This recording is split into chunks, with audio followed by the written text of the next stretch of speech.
Tout autour de l'hôpital indonésien, situé juste à l'extérieur du plus grand camp de réfugiés de Jabalia, les bombardements font rage. Constamment pilonné, l'hôpital est quant à lui hors service. Dans ce climat où les rugissements des moteurs de l'aviation sioniste, les tirs nourris et les panaches de fumée règnent en maître, des humanitaires de l'OCHA ont réussi à atteindre, après maintes refus, la zone de Jabalia et acheminer des fournitures à l'hôpital indonésien. Nous avons réussi à atteindre Jabalia aujourd'hui, dans le nord de Gaza, avec l'aide de l'OMS et du PAM. L'OMS apporte des fournitures. L'hôpital indonésien ne fonctionne pas. Tout autour de nous, les combats font rage. Nous avons essayé d'atteindre le nord de Gaza 140 fois au cours des 2 derniers mois. À chaque fois, nous avons été refusés. Les gens ici n'ont ni nourriture, ni eau, ni installation sanitaire. Rien.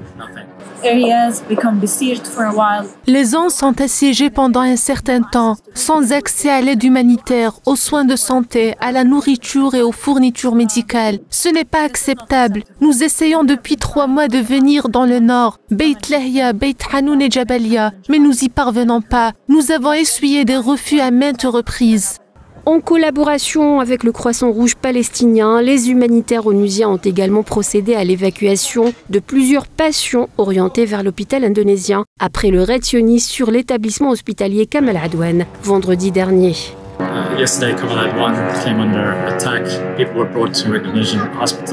Hier, l'hôpital Kamal Adwan a été attaqué. Les patients ont été amenés à l'hôpital indonésien, qui ne fonctionne plus. L'OMS, en collaboration avec la Société du Croissant Rouge palestinien, oriente aujourd'hui certains patients vers l'hôpital Shifa. Mais il y a encore des gens dans cette zone. Nous devons pouvoir les atteindre, ce n'est plus négociable.